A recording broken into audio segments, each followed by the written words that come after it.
The Bank of China told their depositors that their savings accounts are now investment products and can no longer be withdrawn. And to stop the people from trying to withdraw their money, the CCP deployed tanks. Banks all over the world are imploding. And within this great reset, there is great opportunity for mankind, so long as we recognize who the real perpetrators are. The word apocalypse simply means the lifting of the veil, a revelation of truth, or in modern terms, the Great Awakening.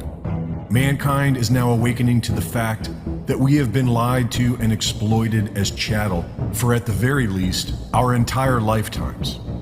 And one of the most valuable truths to be gleaned from the Great Awakening, as far as human civilization is concerned, is who is responsible. It's crucial to identify who is responsible so that we can stop it from happening again, because the enemy likes to hide. There is nothing new under the sun, and all we have to do is follow the money, which leads us directly to the Federal Reserve banking system and their conglomerate of associates known as the big banks. We can trace the big banks back to Mayer Rothschild, who famously said, "Give me control of a nation's money supply, and I care not who makes its laws." And he was likely speaking about the usury laws that for centuries prevented people from charging interest on loans because it was considered theft. If all men are created equal, then the banks should be acting more like a service industry, not profiting off other people's debt. But Mayer Rothschild was able to bypass these usury laws because the Rothschild banking dynasty was merely a front for the royal bloodlines. As the old world order adapted their schemes for the Industrial Revolution, the Rothschild banking dynasty began running central banks for kings throughout Europe.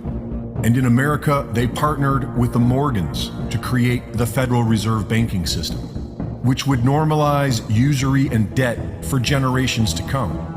For millennia, usury was considered immoral and denounced by major religions and philosophers. But today, it's completely normal in the West to be broken by debt and at the same time considered successful. But this is new. Many places still see usury as a crime against humanity.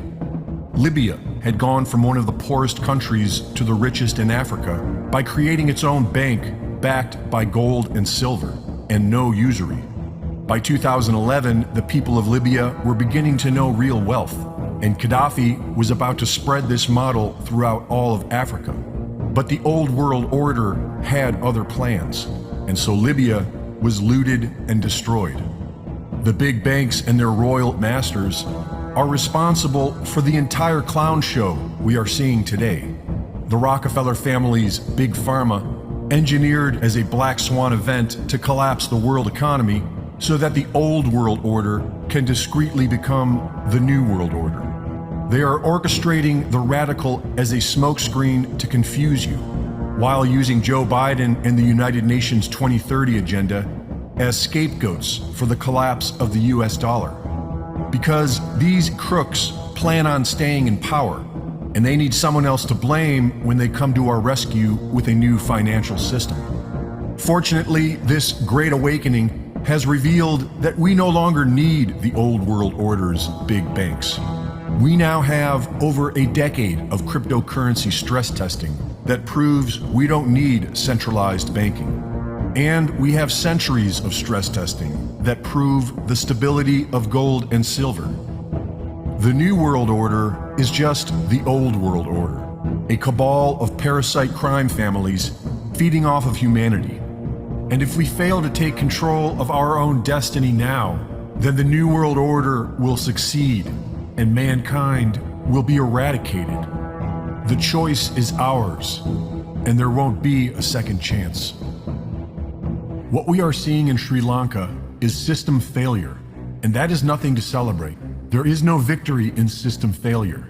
In fact, it is what these tyrants are counting on. It's part of the plan, and it's been their business model for decades. As simple as the mafia movies on TV.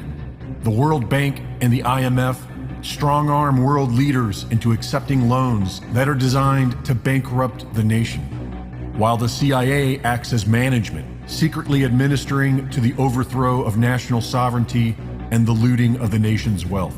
This international mafia organization has been doing it like this for years because it always works. They know that once the people become a hungry, angry mob, they can be controlled like animals. And this reactive behavior is exactly what these globalist crooks are counting on. It's why they are destroying the world's economies and creating a food crisis. So the answer is to become proactive. And that is exactly what the Dutch are now showing us. How the people of the world can achieve victory against the tyrants of the New World Order. The prolific farmers of the Netherlands are the second biggest food exporters in the world. And they know that the World Economic Forum is planning on buying up their land and cutting off the food supply for billions of people. And they also know that the people united are an unstoppable force. And so they united against tyranny and peacefully, with unstoppable strength, shut down the system. The shelves in many stores are now empty, but it's on their terms. And the people now have the upper hand, as it should be, and could be everywhere if we want it. The New World Order's plan is for all nations to collapse, which tells us that we must not wait until system failure. We must act now. Many people all over the world are now starting to rise up together with the Dutch farmers. Rising up, not as a reactive, hungry, angry mob, but as a righteous people, united in a love for humanity. Society is made up of we the people, and we must now peacefully take control of it. This is the path to victory, and time is quickly running out, all designed to mentally break us and collapse society. If we were to believe that we are powerless and weak, or domesticated pets, then yes, the only path would be to wait until the food runs out and then join the angry mob. But if we were to believe that we were righteous and powerful, then we would just fix it. So what's the plan, fellow humans? Do we wait for the inevitable collapse and lose everything, celebrating system failure?